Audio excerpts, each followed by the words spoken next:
أنا نفسي أشوف النبي في المنام، أعمل إيه؟ هقول لك على 5 حاجات إن شاء الله يكونوا سبب ليك في رؤية النبي عليه الصلاة والسلام. رقم واحد أن تكثر من الصلاة على رسول الله. يبقى أول حاجة تعملها لو أنت عاوز تشوف النبي في المنام أن تكثر من الصلاة على رسول الله محمد عليه الصلاة والسلام. في مرة من المرات اتصل عليا واحد: يا شيخ محمد إيه؟ قال لي أنا في مصيبة، أنا غرقان يا شيخ والحقني. قلت له يا عم بس استهدى بالله، في إيه؟ قال لي يا عم الشيخ أنا بقالي شهر ما شفتش النبي في المنام. يا نهار أبيض، أنت بالله عليك متخيل اللي أنت سامعه؟ يقول أنا بقالي شهر ما شفتش النبي في المنام. ده احنا بقى المفروض نزل نفسنا من الشباك اللي انت شايفه ده. قلت له يا عم انت بقالك شهر؟ قال لي اه والله. قلت له امال انت بتشوف النبي قد ايه؟ قال لي انا كل شهر بشوف النبي في المنام 3 مرات. بقول له طب انت بتعمل ايه علشان تشوف النبي في المنام؟ قال لي لساني لا يمل ولا يكل من الصلاة على رسول الله محمد. يبقى اول حاجة تعملها ايه؟ أن تكثر من الصلاة على رسول الله محمد.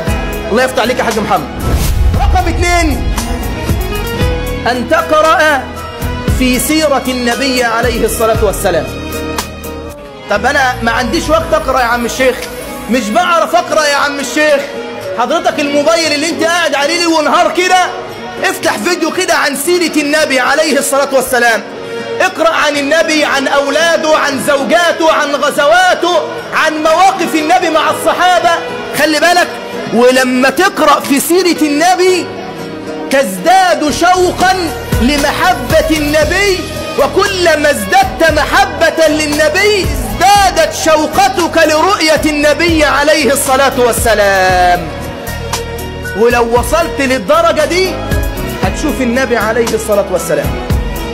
أنا في مرة معايا واحد صاحبي من بلد جنبنا، والله العظيم أقسم لي بالله أنه رأى النبي عليه الصلاة والسلام وشاف 10 المبشرين بالجنة. ده يعني مش النبي بس، ده أبو بكر وعمر وعثمان 10 المبشرين بالجنة. قلت له يا أخي سبحان الله أمرك عجيب، يعني النبي وال10 المبشرين بالجنة. قال لي أنا بصراحة بحب أقرأ عنهم كتير، ولما قرأ عنهم وسمع عنهم ازدادت محبته لرؤيتهم، فربنا أكرمه بأنه يشوفهم في المنام. أسأل الله أن يرزقنا مثله، قولوا آمين.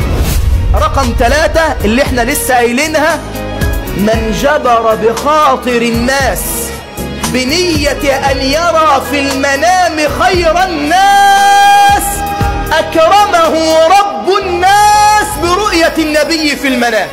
تجبر بخاطر واحد يتيم، تجبر بخاطر 6 أرملة تساعدها لما زوجها مات وعايشة وحالها على قدها، تجبر بخاطر محتاج أو فقير أو مسكين بنية إن ربنا عز وجل يكرمك بإنك ترى النبي في المنام. وإن كنت صادقا أكرمك الله برؤية النبي في المنام. نسأل الله أن نكون منهم أجمعين، قولوا آمين.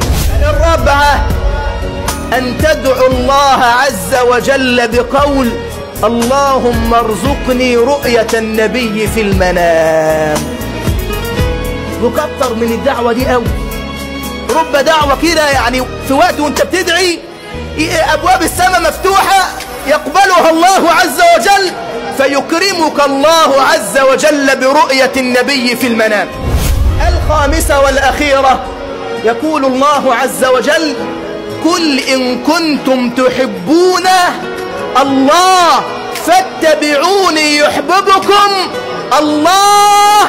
يبقى لو انت عاوز تشوف النبي في المنام اتبع سنة النبي عليه الصلاة والسلام. وسبحان الله،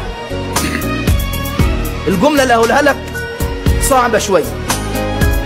كان الصحابة يفعلون السنة لأنها سنة، ونحن الآن نترك السنة ونقول إنها سنة. فهمها ولا أقولها تاني؟ أقولها تاني. يعني الصحابة بيقول لك ايه؟ يفعلون السنة لأنها سنة. يقولوا لك ازاي احنا نسيب حاجة النبي كان بيعملها سنة عن النبي؟ ده دول مين؟ الصحابة. اما احنا دلوقتي يقول لك يا عم الشيخ ما هي سنة، فأصبحنا نترك السنة ونقول إنها إيه؟ إنها سنة. والله العظيم النبي علشان بيحبك يسر لك الطريق قوي، مش صعب عليك إنك تقول إيه لما تيجي تاكل، وتقول إيه لما تيجي تشرب، وتقول إيه لما تيجي تلبس، وتقول إيه لما تخش الحمام، وتقول إيه لما تخرج، وتقول إيه لما تخش المسجد، وتقول إيه وأنت خارج، وتعامل الناس إزاي، وتعامل جيرانك إزاي.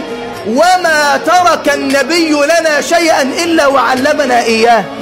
مفيش حاجة النبي سابها إلا وعلمها لينا. انت عارف لدرجة ايه؟ ان النبي علمك سنة حتى وانت بتجمع زوجتك علشان الشيطان يبعد عنك. يا أخي تخيل، ما ترك شيئا إلا وعلمنا إياه حتى وأنت تجامع زوجتك. والناس اللي بتتبع سنة النبي لا يتخلى عنها رسول الله عليه الصلاة والسلام. لا هيسيبك في قبره ولا في أرض المحشر ولا في الصراط يا أخي، ولا حتى لو دخلت النار والعياذ بالله. يمكن أنت يعني مسلم وعصيت ربنا في حاجات كتير، وربنا حكم عليك يعني أنك أنت تخش النار تاخد جزاء اللي أنت عملته وما توبتش.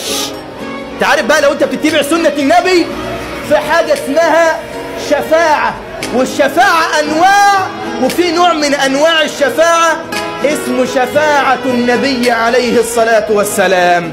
فالنبي يشفع لك عند ربنا فيخرجك الله من النار وتدخل الجنة بشفاعة النبي المختار محمد. حد بقى يقول لي كده الخمس أسباب اللي احنا قلناهم علشان تشوف النبي في المنام علشان نتكل على الله. رقم 1 أن تكثر من الصلاة على النبي. 2 أن تقرأ في سيرة النبي. 3 أن تجبر بخاطر الناس. أحسنت. 4 أن تدعو الله عز وجل بأن يرزقك الله رؤية النبي في المنام. 5 والأخيرة أن تتبع سنة النبي عليه الصلاة والسلام. ربنا يكرمنا جميعا برؤية النبي. قولوا آمين.